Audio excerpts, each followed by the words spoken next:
সুপ্রভাত, কেমন আছো তোমরা সবাই? ত্রিপুরা ছোট্ট একটি গ্রাম থেকে আমি বান্টি নতুন আরও একটি ব্লগে তোমাদের সবাইকে জানাই অনেক অনেক ভালোবাসা। আজ হলো রবিবার, ঘুম থেকে উঠলাম সেই মনে হয় 7:30 বাজে। আর এখন ঘড়িতে কয়টা বাজে জানো তো? এখন বাজে 8:15 মতো বাজে। তো উঠেই তো এদিকে চা টিফিন করে নিলাম, তারপর এদিকে বসিয়ে দিয়েছি কারকলগুলো সেদ্ধ। কারকলগুলো সেদ্ধ বসানো দেখে তো বুঝেই গেছো যে কারকলের পুর খাওয়া হবে আজকে আমার ঘরে।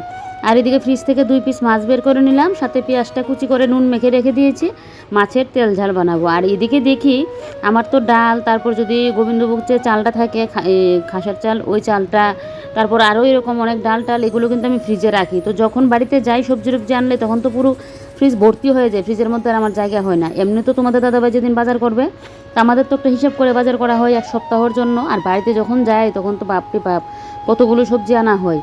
তো এই কারণে আমার ফ্রিজের মধ্যে যখন কটুকাটিগুলি রাখতে যাই তখন আর জায়গা হয় না, ওই কটুকাটি বের করে সমস্ত কিছু নিয়ে ফ্রিজে সবজিপাতি রাখি। আর আমাদের যখন বাজার করা হয় তখন হিসেব করে আমাদের এক সপ্তাহের জন্য করা হয়।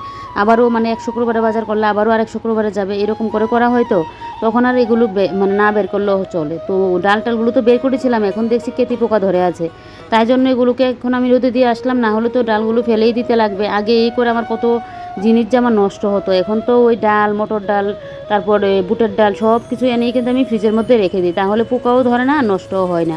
এদিকে দেখো মাছের তেল জাল যেহেতু বানাবো, পেঁয়াজটার মধ্যে তো আগে নুন মেখে রেখে দিয়েছিলাম। এবার একটুখানি লঙ্কার গুঁড়ো আর হলুদ গুঁড়ো দিয়ে তেলও দিয়ে দিলাম, দিয়ে এবারে মাছগুলো দিয়ে দিচ্ছি। এবারে ভালো করে মেখে রেখে দেবো, এখনই বসিয়ে দেবো মাছের তেল জালটাও। আমি তো রান্না করতে গেলে জানো ওই দুদিক দিয়ে আমি জোর কদমে রান্নাটা করে ফেলি। আমার ওই গ্যাসের সামনে যে একটা একটা করে পদে নামানো, আস্তে ধীরে করে রান্না বান্না করা, ওইটা যেন আমার সয় না। আর আমি যে 5 পদে করে রান্না করা, ওইটাও আমার ভালো লাগে না। এখন অতিথি আসবে বাড়িতে তখন তো এরকম মানে একটু রান্নাবান্নাটা বেশি হবে, তখন তো হয় না। হলে আমার দেখবে 3 পদ হলেই আমার ঘরে কিন্তু হয়ে যায়, আমার বেশি পদ কিন্তু আমার লাগে না। হয়তো বা রাত্রিবেলায় কোনো কিছু রান্না করি বা কোনো কোনো সময় 2 পদও কিন্তু করি। আমার ওই গ্যাসের সামনে বলো আর ইয়ের সামনে বলো দাঁড়িয়ে দাঁড়িয়ে যে ঘন্টার পর ঘন্টা দাঁড়িয়ে রান্নাবান্না, ওইটা আমার যেন ভালো লাগে না। এদিকে দেখো এবারে কারকলগুলো তো সেদ্ধ করা হয়ে গেছে। এদিকে কারকলের বীজগুলো কিন্তু এখন আমি ছাড়িয়ে নিচ্ছি, পেস্ট করা হয়ে গেছে সর্ষে, তবে কারকলের বীজগুলো কিন্তু আমি পেস্টের মধ্যে দিই না, এগুলো যেন মুখে পড়লে একটু দানা দানা বেশ ভালো লাগে। আর আজকের কারকল পুরের মধ্যে কিন্তু আমি পেঁয়াজ রসুন দিয়ে করছি কারকলের পুরটা, আর মাছ দিয়েও কিন্তু করা যায় কারকলের পুর। তো মাছটা তো খালিই রান্না করছি, আর কারকলের পুরটা সর্ষে দিয়ে করছি। যা গরম, তারপরেও গরম হলেও কিছু করার নেই, মানে কারকল তো ঘরে বেশি দিন রাখা যায় না, পেকে যায়, তার জন্য কিন্তু করে নিচ্ছে। আর এদিকে দেখো পেঁয়াজ আর কারকলের বীজটাকে আমি ভালো করে আগে ভাজি করে নিচ্ছি, তারপরে যেই না এরকম একটু লাল লাল ভাব হয়ে যাবে তখন কিন্তু আমি ওই যে পেস্ট করে রেখে দিয়েছিলাম সর্ষেটা, এটাও এখন দিয়ে দিচ্ছি। দুদিক দিয়ে বসিয়ে দিলাম রান্নাবান্না, একদিকে তো কারকলের পুরটা হচ্ছে, আরেকদিকে মাছের ঝোল বসিয়েছি। মাছের ঝোল বলতে ওই যে কাঁচা তেল দিয়ে রান্না করি, একবারে মেখে ঝুঁকে বসিয়ে দিয়েছি। না হলে এখন আবার ভেজে ভুজে মাছ রান্না করা আরেক ঝামেলা। এই গরমের মধ্যে যত শর্টকাটভাবে কাজ করা যায় ততই ভালো। তো ওইদিকে কারকলটাও সেদ্ধ করে নিয়েছি, এখন যাব একটু বাইরে। এই যে দেখো আগে গাছ থেকে হলুদগুলো তোলা হয়েছিল, তো এই হলুদটা না নতুন করে আবার বেরিয়েছে, তো এগুলো এখন লাগিয়ে দেবো, তাহলে আবার এগুলো থেকে হলুদ গাছ কিন্তু হবে। এই যে দেখো কি সুন্দর বেরিয়েছে, তোমাদের দেখা যাবে। এই যে দেখো এগুলো কিন্তু আমাদের গাছেরই হলুদ, একটা গাছ থেকে তুলেছিল। ওই তোমাদের দাদাভাই বাথরুমের পেছনটা পরিষ্কার করতে গিয়ে এগুলো কিন্তু পেয়েছিল। তো এগুলো দেখো আবার কি সুন্দর বেরিয়েছে গেরা। তো এগুলো এখন কিন্তু লাগিয়ে দেবো, তাহলে আবারও কিন্তু এগুলো থেকে গাছ হয়ে যাবে। আর এদিকে তো এই যে কারকলটাকে করে নিয়েছি। আর এদিকে দেখো 2-3 দিনের বাসি ভাত পড়েছে, মানে বাসি ভাত একসাথে জমেছে 2-3 দিনের। তো এগুলো তো ফ্রিজে রাখা ছিল, তো তাই জন্য এগুলোকে এখন আজকে ডিম দিয়ে ভাজি করে নেবো, না হলে এই ভাতগুলো না ফেলা যাবে, খাওয়া হবে না। আর ভাত হলো আমাদের ঘরের লক্ষ্মী, তো লক্ষ্মীকে তো মানে মানে হেলাফেলা করা যায় না, তো তাই জন্য ভাতটা কিন্তু আর ফেলবো না, ডিম দিয়ে ভাজি করে নেবো। সকালে আমাদের এগুলো হয়ে যাবে, এটা দিয়ে দুপুরের জন্য আবার ভাতটা করব। তো ওইদিকে আগে রান্নাবান্না করে নিই, সকালে ভাতটা যেহেতু আছে এটা ডিম দিয়ে পরে বাজবো লাস্টে, মানে মাছটা হয়ে গেলে, আর দুপুরের ভাতটা না হয় পরেই করব। আর এদিকে দেখো কালকে বাইরে থেকে মানি প্ল্যান্টটা এনে ওই এখানটায় রেখেছিলাম, এই যে এই সাইডে কিন্তু রেখেছিলাম মানি প্ল্যান্ট গাছগুলোকে কালকে একটু ঠিকঠাক করেছিলাম, 2টা টবে আবার নতুন ডাল কেটে লাগিয়েছিলাম। আর এই মানি প্ল্যান্টের ডালগুলো যেহেতু নিচে বেয়েছিল, আর মানি প্ল্যান্টের ডাল নাকি নিচে ঝুলে থাকতে নেই, অনেকের ঘরে দেখি কি সুন্দর নিচের দিকে ঝুলানো থাকেছি বলে, তাই জন্য আবার কিন্তু একটা এরকম কাঠি দিয়ে এরকম বেঁধে দিলাম উপরের দিকে উঠুক। এই যে দেখো, তো যেহেতু এখন রান্না বান্না করছি তাই জন্য এই পাশ থেকে এই পাশে কিন্তু নিয়ে এসেছি, জানলার সাইডে রাখা ছিল, তো জানলাটা আবার লাগিয়ে নিয়েছি, না হলে আবার আমার ভিডিওর ইয়েটা না অন্ধকার আসে। তাই এবারে তরকারিটা একটু নাড়া দিয়ে নিই। এই যে দেখো এই যে এখানটার মধ্যে একটুখানি দিয়ে দেবো, এই ধনেপাতা দিয়েই নামিয়ে নেব। এটা আমাদের দুপুরের জন্য করলাম, আর কারকুলের পুরটাও কিন্তু আমাদের দুবেলাই হবে, সকাল আর দুপুর। গরমের জন্য কারকুলের পুর খেতে ভয়ও লাগে, আর এদিকে তো ঘরে এনে কারকুল আবার রাখাও যায় না, নষ্ট হয়ে যায়। তো তাই জন্য তো কিছুই করার নেই, গরম হলেও খেতে হবে।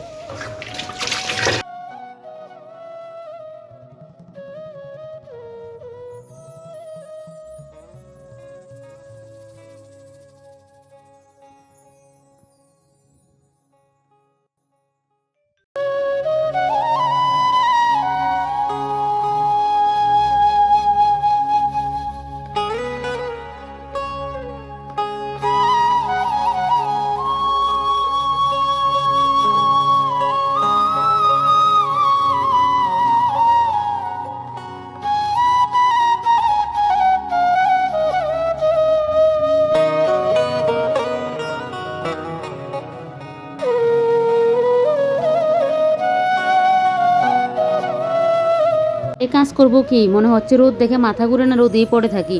হলুদগুলো লাগাতে আসলাম, আর রোদে যেন অবস্থা পুরো খারাপ হয়ে যাচ্ছে। আর চারিদিকটা দেখলেই তো এত পরিমাণে জঙ্গল হয়ে আছে। হাতে কিন্তু একবার পরিষ্কার করে দেওয়া হয়েছে দুবার করে, তারপরেও দেখি বাড়ি থেকে এসে এই অবস্থা হয়ে আছে। মানে এক সপ্তাহ যায় না, আবারও মানে গাছগুলো উঠে যায়। তোমাদের দাদা ভাইকে বললাম ওই যে ওষুধগুলো আনে, মানে ঘাস মারার যে ওষুধগুলো, এই ওষুধগুলো আনলে না দিলে দেখবে কতদিন যাবত থাকে না, তারপরে আবার উঠে যায় যদিও, কিন্তু এই যে হাত দিয়ে তোলা ওটা তো অনেকটা খাটুনি, তো ওষুধটা থাকলে বেশ ভালো হয়। রোদে যেন অবস্থা পুরো খারাপ হয়ে আছে, ঘরে এসে যেন চোখে মুখে আর পথ দেখছি না।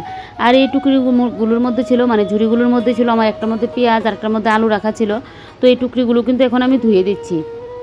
তো এদিকে এই যে দেখো, এবার এগুলোকে ধুয়ে, মানে আমি কদিন বাদে বাদে এগুলো ধুয়ে দিই, সব কিছু যখন খালি হয়ে যায় তখন কিন্তু এগুলো বের করে দিয়ে, তারপর মানে খালি করে, যখন পুরোপুরি খালি হয়ে যায় তখন কিন্তু এগুলোকে আমি ধুয়ে তারপর আবারও কিন্তু পেঁয়াজ আলু এগুলো কিন্তু আমি রাখি।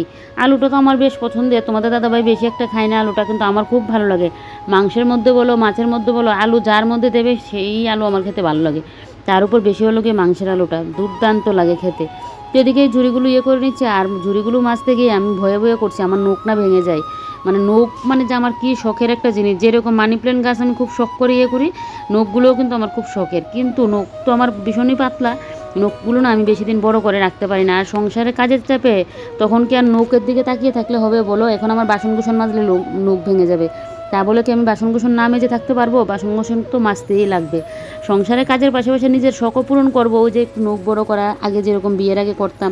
তো বিয়ের আগে তো আর কাজের ছিল না, বিয়ের পর প্রত্যেকটা মেয়ের সাথে কিন্তু এরকম হয়। তো বাসন মাজতে গেলে, কাপড় কাচতে গেলে এরকম কিন্তু নখ দেখে ভেঙেই যায়। আগে তো আরও বেশি ভাঙতো, যখন আমি কাপড় হাতে কাচতাম তখন। আর জল বেশি লাগলে দেখবেন নখ কিন্তু নরম হয়ে থাকে।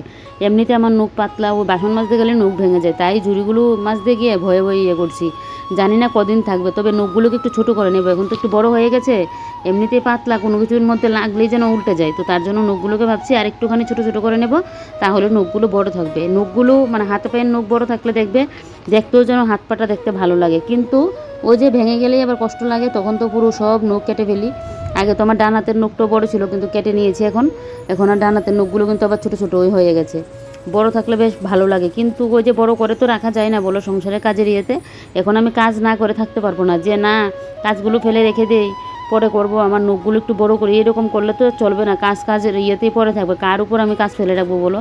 তার জন্য মায়া ত্যাগ করে কাজ করতেই লাগবে।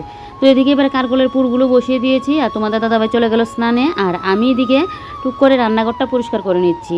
তো এই জায়গাটা একটু পরিষ্কার করতে হয়, এগুলো আমার প্রত্যেক দিনই করতে লাগে, যেহেতু এখানে আমার দাঁড়িয়ে ওই এরোটার উপরে কাজ করি, তো তার জন্য না এই জায়গাগুলো নিচে উপরে একটা কোনো কিছু ঢালতে গেলে নিচে এসে পড়ে, তখন এই জায়গাগুলো মানে নোংরা হয়।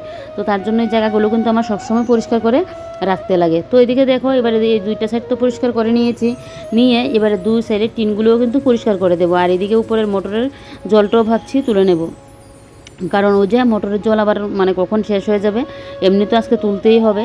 তো তার জন্য ভাবছি জলটা আজকে এখন তুলে নেব, কারণ এখন তো মানে বৃষ্টির দিন, এই দেখবে রোদ, এই দেখবে আবার কখন বৃষ্টি চলে আসছে। আর এমনিতেও না প্রচণ্ড পরিমাণে রোদ দিচ্ছে কদিন যাবৎ, কালকে তো একটুখানি বৃষ্টি দেওয়াতে ভালো ছিল, বিকেল থেকে আবার সেই গরম, কারণ আবার রোদ উঠে গিয়েছিল। আজকেও যদি এরকম বৃষ্টি দিত একটু ভালো ছিল, কিন্তু আমার কথা কি আর ভগবান শুনবে বলো? ভগবানের যখন ইচ্ছে হবে তখনই তো দেবে। রোদে পুরো অবস্থা খারাপ হয়ে যাচ্ছে ঘরে থেকেই আমাদের। আর যারা বাইরে গিয়ে কাজ করে মানে মাঠে ঘাটে কাজ করে তাদের কি অবস্থা বলো এই রোদে, পুরো মানে খারাপ করে দিচ্ছে এই রোদ। তো যাক, এদিকে দেখো এবার এই যে ফ্রিজের উপরটাও মুছে নিলাম, তারপর কভারটা আবার একটুখানি মানে ঝুলুটা ঝেড়ে তারপর কভারটাও পেতে নিলাম। আর এদিকে যে ট্রেটা থাকে এবার এই ট্রেটা মুছে দিয়ে ট্রেটা এখানে রাখলাম। আর ওই যে আমার ট্রের উপর একটা গ্লাসের মধ্যে যে কত খুঁটিনাটি জিনিস থাকে এগুলোকে ভাবছি একটা বক্সের মধ্যে রেখে দেবো। বক্সের মধ্যে যদি রাখি তাহলে দেখবে আর ওইগুলো একটা জিনিসের মধ্যে থাকবে আর গ্লাসটাও এখানে রাখতে লাগবে না। না হলে সব জিনিস তো আর গ্লাসে রাখা যায় না, তাই জন্য ওই যে পিছনে বক্সটা, এই বক্সটার মধ্যে কিন্তু রাখলাম। তারপর আমার মুলতানি মাটির ইয়েটা এখানে রাখলাম, মানি প্ল্যান্টের এটাও এখানে রাখলাম। আর এদিকে ওই যে মুখের স্ক্রাবার, তারপর এগুলো ট্রেটার মধ্যে কিন্তু রাখবো। মুলতানি মাটি কবে মুখে লাগিয়েছিলাম, তারপরে মনে হয় আজকে 2 মাস 3 মাস হয়ে যাবে মুখে আর লাগাইনি। যখন মনে হয় তখন দেখবে লাগাই। কি বলো তো, বিয়ের পর সংসারে কাজের চাপে পড়ে তখন যেন নিজের যত্নের কথাই ভুলে যায়। ওই হঠাৎ হঠাৎ যদি মনে হয় তখন গিয়ে করি, না হলে এই কাজ মানে মনে থাকে না আর। তো এদিকে দেখো এবারে ফ্রিজের উপরটাও মুছে দিচ্ছি, যেহেতু উপরটা মুছলাম এবারে ফ্রিজের নিচটাও আমি কিন্তু মুছে দিচ্ছি। যেহেতু আমার কাবার পরানো থাকে না, এই ফ্রিজটা থাকাতে আমার ভালো হয়েছে। এবার মাছ বলো সবজি বলো, যেরকম সবজি আমার গরম করতে লাগে না, না হলে তো এখন গরমকাল সবজিপাতি নষ্ট হয়ে যায়। বিকেলের দিকে যদি গরম না করি তো ফ্রিজটা থাকাতে সুবিধা, ফ্রিজের মধ্যে রেখে দিতে পারি। তারপর সবজিপাতি থেকে ধরে ফ্রিজের মধ্যেই আমার সব কিছু রাখা। আর এখন গরমকাল, বাপরে বাপ, ঠান্ডা জল ছাড়া যেন মানে সহ্যই হয় না ঠান্ডা জল। আমি একটুখানি যদি ওই দোকানে কোনো সময় যাই, মানে বিয়ের সিজনের সময় যখন দোকানে যাই তখনই আমার অসুবিধা হয়ে যায় কতটুকু সময় যে গরমের মধ্যে। কারণ বাড়িতে থাকলে আমি কিছুক্ষণ বাদে বাদে ফ্রিজের জলটা খাই, তো আর কি বলতো ঠান্ডা জল খেয়ে খেয়ে একটা অভ্যাস হয়ে গেছে যেন, মানে ঠান্ডা জল না খেলে যেন আমার হয় না। তো তোমার দাদাভাই কী করে, দোকান থেকে কিনে এনে আমাকে আবার ঠান্ডা জল দেবে। আর এদিকে দেখো এবারে এই যে কাঁচের টেবিলটা মুছে নিয়েছি। এবারে কাঁচের টেবিলের উপরে যা কোটোকাটি আছে সব কিছু মুছে মুছে রাখবো। আর একজন দিদিভাই আমাকে কমেন্ট করেছিল, আমার নামটাই মুহূর্তে মনে পড়ছে না, বলেছিলে কাঠের টেবিলটাকে আমার সামনের রুমে নিয়ে রাখার জন্য। কি বলো তো, কাঠের টেবিলের যে গ্লাসটা উপরের এটা একটা সাইড দিয়ে একটু ভাঙা, তো ভাঙা জায়গাটা তো ফেলে দিয়েছি, কিন্তু ওই জায়গাটা না একটু চুক্কা মতো হয়ে আছে। এটা আবার শরীরে লাগলে কেটে কেটে গেলে, আর ঘর মুছতে গেলে প্লাস্টিকের টেবিলটা সরিয়ে সরিয়ে ঘর মুছতে গেলে আমার সুবিধা হয়। কাঠের টেবিলটা তো অনেকটা ভার, সরাতে গেলে আমার কষ্ট হয়। না হলে একটা সময় কাঠের টেবিলটা কিন্তু আমার ওই ঘরেই ছিল, তাই জন্য কিন্তু কাঠের টেবিলটা আমি এই ঘরে এনে রাখলাম, ওই ঘরে আর নিই না। আর পেছনের রুমেও মাঝে মধ্যে রাখি, যখন জায়গা করতে পারি পেছনের রুমে নিয়েও কিন্তু রাখি। এদিকে দেখো এবারে টেবিলটা পরিষ্কার করে এদিকে তোমাদের দাদাভাইকে দিলাম খেতে, আর আমি এদিকে এবারে বেসিনটা পরিষ্কার করে নিচ্ছি। বেসিনটা কালকে আর পরিষ্কার করা হয়নি, আমার ঘরে তো জানোই মাছ মাংস আনলে আমার সাথে সাথে বেসিন এদিন পরিষ্কার করতে লাগবে, তো কালকে আর করা হয়নি, তাই জন্য আজকে কিন্তু বেসিনটা পরিষ্কার করছি।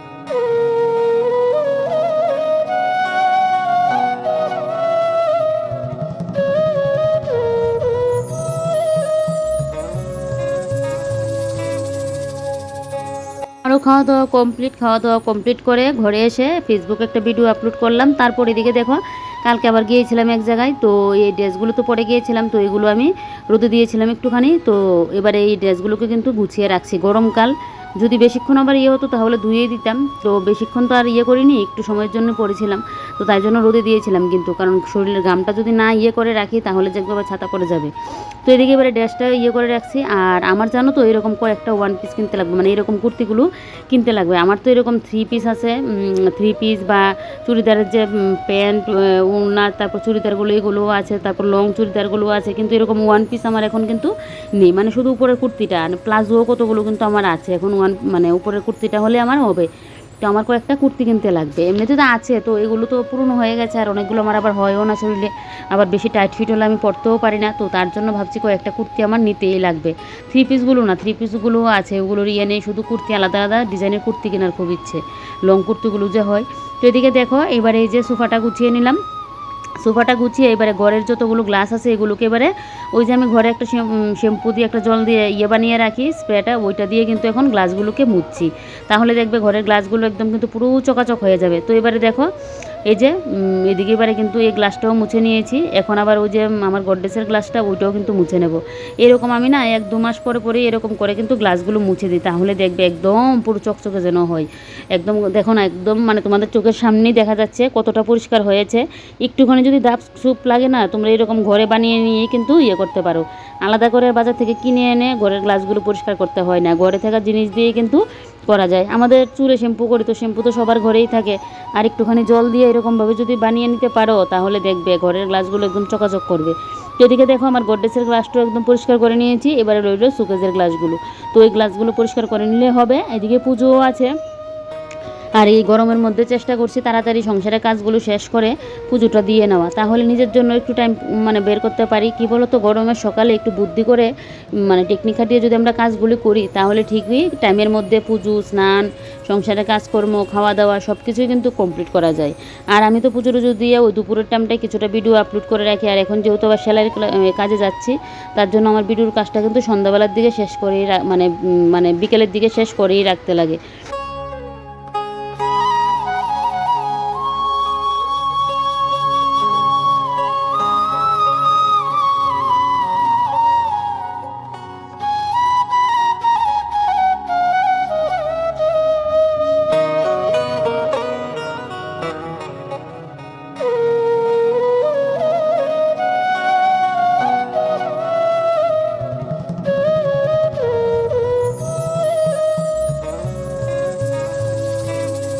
এদিকে দেখো এবারে ঘরদোর ঝাড় দিয়ে পরিষ্কার করে এদিকে আমি স্নান করতে চলে গেলাম। স্নান করে এসে এবারে ঠাকুরের জায়গাটা আগে মুছে নিচ্ছি। ঠাকুরের জায়গাটা মুছে তারপর এদিকে আমার শাশুড়ি মা তো ফুল তুলে রাখলো, ফুলটা তুলতে লাগবে না, ঠাকুর ঘর থেকে ফুলটা নিয়ে এসে ঝটপট করে পুজোটা দিয়ে নেব। আর ঠাকুরের উপরের জায়গাটা না মানে মাকড়সার জাল করে রেখে দিয়েছে, আর এত পরিমাণে গুরু গাড়ি পড়ে আছে তোমাদের কি বলবো। এই জায়গাটা আমার আবার আলাদা করে একদিন ঝাড় দিতে লাগবে। কবে ধরে ভাবছি একটা ঠাকুরের জন্য আসন আনবো, ঠাকুরের সিংহাসনটা আর আনাই হচ্ছে না। ঠাকুরে মনে হয় চাইছে না। ঠাকুর যদি চাইতো তাহলে তো অবশ্যই আনা হতো। আমাদের জীবনের কোনো কিছুই দেখবে আমাদের চাওয়া দিয়ে কিন্তু হয় না। ঠাকুরের যদি মানে ইচ্ছে হয় তখনই কিন্তু আমাদের চাওয়াটা পূর্ণ হয়। আমরা চাইলেই কিন্তু কোনো কিছু করতে পারি না। তো অনেক দিন যাবতই জানো তো ইচ্ছে যে একটা ঘরের সিংহাসন করব, তো ভাবছি সিংহাসনটা আনলেই একদম মানে করবো। আর এই জায়গাটা উপরের জায়গাটা কি অবস্থা হয়ে আছে, গুরু গাড়ি পরেই একদম ঠাকুরের আসনের উপরে এসে পড়ে। আর কদিন যাবত আমি পুজোও দিতে পারছি না, তাই জন্য আরও এরকমটা হয়েছে। তো এদিকে দেখো ঠাকুর স্নান করানো আমার কমপ্লিট। এবারে এই যে এটা হলো কিন্তু আমার গাছের ফুল। আমি তো ফুল গাছ লাগাতে খুব পছন্দ করি, যে কোনো গাছে ফুল বলো, ফল বলো, সবজি বলো, সব গাছ লাগাতেই পছন্দ করি।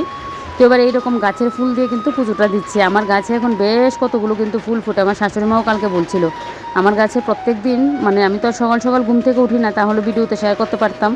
অনেকগুলো কিন্তু ফুল মানে এখন ফুটে, আমার গাছের ফুল দিয়ে কিন্তু পুজো হয়ে যায়। তারপর আমার শাশুড়িমার ঠাকুর ঘরেরও পুজো আছে এই আসনের, তো তাহলে বুঝো কতগুলো ফুল ফুটে। আর এদিকে দেখো এবার এই যে আসনে ফুল দিয়ে সাজিয়ে নিচ্ছি, আর এদিকে এবারে কিন্তু আমি পুজোটাও দিয়ে নিচ্ছি। সারাদিনে পুজোটা দিয়ে দিতে পারলে সারাদিনের জন্য একটা মানে কাজ শেষ হলো, আর একটা শান্তির মানে জন্য লাগে। আর আমি না ওই হুটহাট করে যে 5 মিনিটে পুজো দেওয়া ওইটা আমি পারি না, যার জন্য আমি কিন্তু একদম আমার সংসারে কাজকর্ম শেষ করে তারপরে কিন্তু পুজোটা আমি দিই।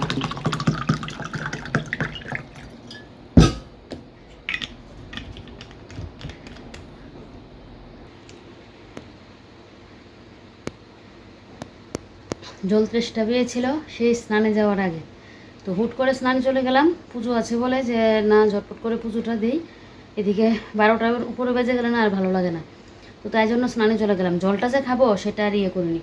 তো এখন এত পরিমাণে জল তেষ্টা পেয়েছিল, তো পুজোটা দিয়ে সিঁদুরটা পরে এদিকে এখন জলটা খাচ্ছি। এই দেখলাম আকাশ পুরো মেঘলা মেঘলা ছিল, বৃষ্টি বৃষ্টির একটা ভাব হয়েছিল। আমি বাইরে থেকে এই তিলের এটা নিয়ে আসলাম, তিল রোদে দিয়েছিলাম, নিয়ে আসলাম যে আবার কখন বৃষ্টি আসে, এখন একটু শুয়ে থাকবো। যেহেতু ঘুম না আসলেও অনেক সময় দেখবো পাখা চালানো থাকলে না ঝিরিঝিরি বৃষ্টি পড়লে কিন্তু বলা যায় না, তো তাই জন্য নিয়ে আসলাম। এখন দেখি আবারও রোদ উঠে গেছে, কি অবস্থা বুঝো তাহলে। এখন যেন ফ্রিজের জল ছাড়া না এক মুহূর্ত থাকা যায় না। ফ্রিজের জলটা পেলে যেন মানে শরীরটা যেন একটু জরুরি এরকম হয়, এত পরিমাণে গরম লাগে। বেশি আবার এক নাগারে খাইও না, কারণ আমার তো আবার ঠান্ডা লাগার সমস্যা আছে। তো এখন আবার খেলাম, তো আবার মাঝখানে দেখবে ফিল্টারের জল খাবো, তারপর আবার ঠান্ডা জল খাবো, এরকম করে কিন্তু খাই। হুট করেই যে একদম অতিরিক্ত ঠান্ডাটা এটা কিন্তু খাই না। তো এখন তো তেমন কোনো আর কাজ নেই, এখন আমি শুয়ে থাকবো। মোবাইলের কাজ দেখে যদি করি তো করি। আজকে ফেসবুকের ভিডিও করতে পারিনি, শুধু একটা ভিডিও আপলোড করলাম। দেখি এখন আর একটা এডিটিং করে আপলোড করতে পারি কিনা, তারপর একটুখানি শুয়ে থাকবো। আজকে মাথাটা ভিজিয়ে স্নান করলাম, দেখো চুল থেকে এখন টাইলটা খুলিনি, তো একদম নিচে শুয়ে তারপর গিয়ে করবো। এখন 2টা পাখা চালাতে লাগবে, না হলে গড়ে টেকা যাবে না। ঘর যেন পুরো আগুন হয়ে আছে, টিনের ঘর তো, তার জন্য রোদটা বেশি দিলে না টিনগুলো গরম হয়ে একদম পুরো আগুন হয়ে থাকে, পাখা চালালেও তখন যেন কাজ হয় না। তো যাক চলো, এবারে জলটা খাই। ফ্রিজে রাখা ছিল কিছুটা জাম, তো ভেবেছিলাম জামটা ভর্তা বানাবো, এখন আর ইচ্ছে হচ্ছে না। যদি বিকেলের দিকে ভর্তা বানাই তাহলে তো ভর্তা বানাবো, ভর্তা বানালে কিন্তু খাওয়া হয়ে যেত। আর জামগুলো বেশি একটা ভালোও না, কিন্তু অতটা টাকা দিয়ে আনলো, 50 টাকা দিয়ে, এগুলো আবার ফেলে দেবো, তাই জন্য কিন্তু খাবো। তো চলো জলটা খেয়ে আর একটুখানি জল দিয়ে ফ্রিজের মধ্যে রেখে দিই।